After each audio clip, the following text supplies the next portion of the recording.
Ang Pasko ay isa sa mga pinaka-inaabangang okasyon ng mga Pilipino. Isa sa mga paniniwala tuwing Pasko ay ang pagsisimbang gabi. Ako si Rendon at nangyari ang aking kwento nung ako ay binata pa nang maisipan kong kumpletuhin ito. Naisip kong magpresenta para kumanta sa siyam na gabi kasama ang aking kapatid na si Rose dahil aktibo naman kami sa aming simbahan.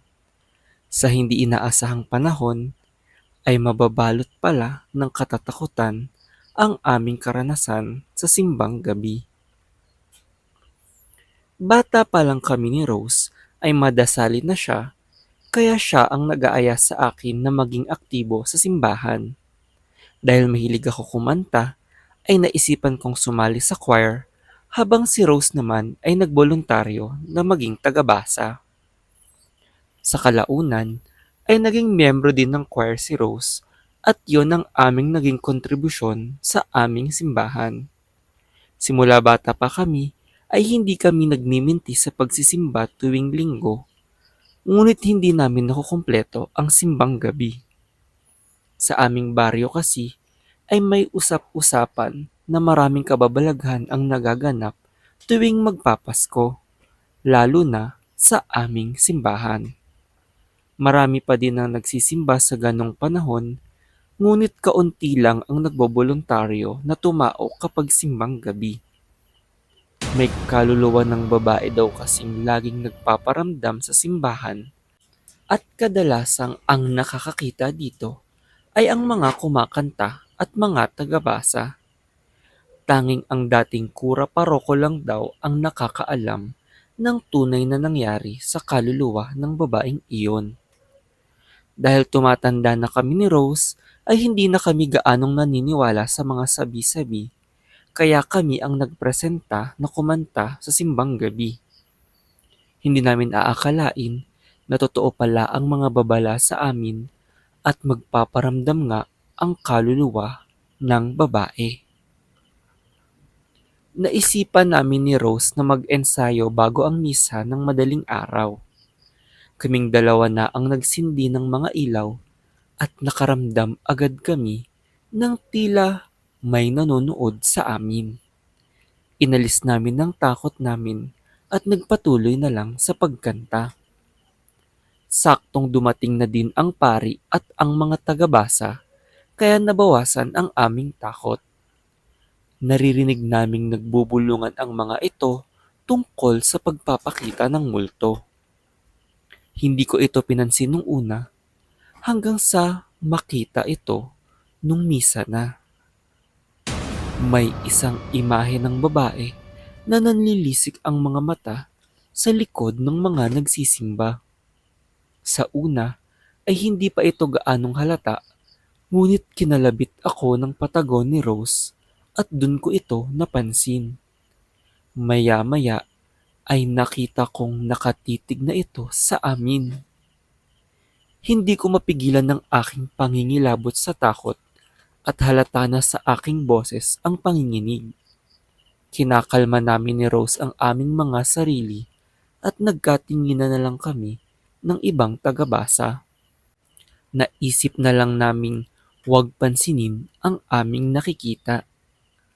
Buong gabi kaming natakot ng aking mga kasama hanggang sa matapos ang misa. Nagsumbong kami sa pari at pinakalma lang niya kami.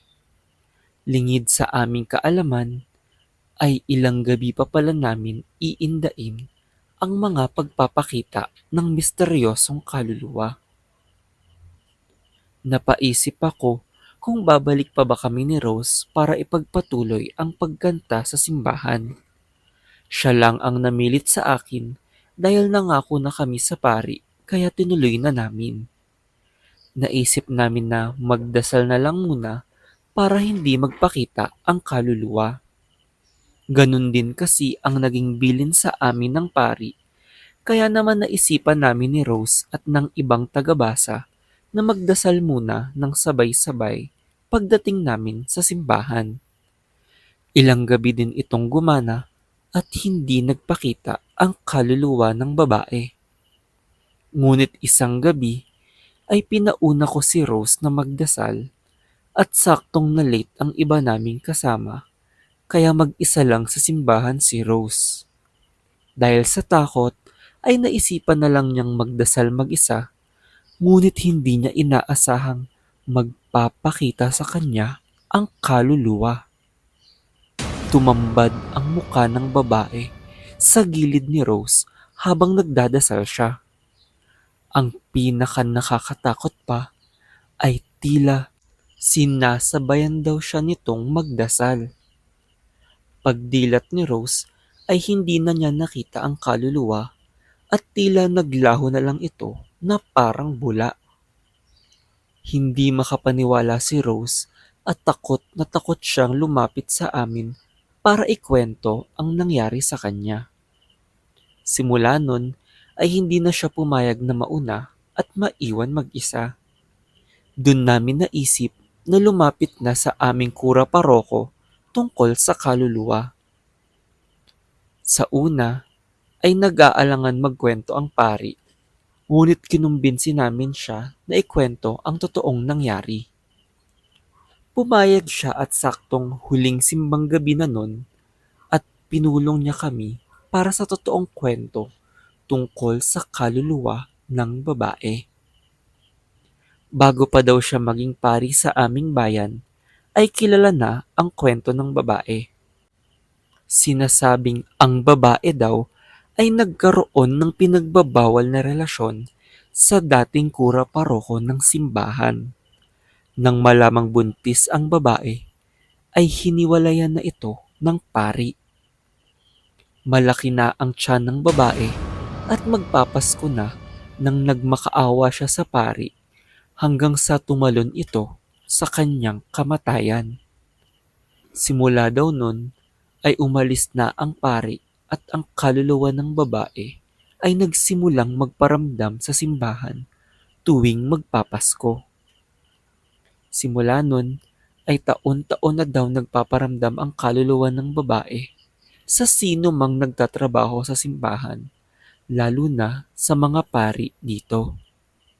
Ang ginagawa na lang ng mga pari ay nagsisindi ng kandila para sa kanya at pinagdadasal ang kanyang kaluluwa. Naisip namin na ganun na lang din ang gawin kada taon simula nang malaman namin ang totoong nangyari sa aming simbahan. Sa ilang taon na ang nakalipas, ay nagbobolontaryo pa din kami ni Rose na kumanta tuwing simbang gabi. Nagulat kami nitong nakaraang Pasko dahil nabalitaan namin sa aming pari na ang dating kura paroko na nakabuntis sa babae ay pumanaw na di umano sa katandaan.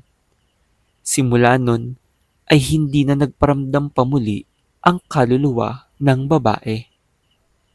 Ngunit hindi namin makakalimutan ang aming nakakakilabot na karanasan sa simbahan na iyon. Dahil nabalot ng kalungkutan at galit ng kaluluwa ng babae ang simbahan dahil lang sa isang pagkakasala ng dating pari dito.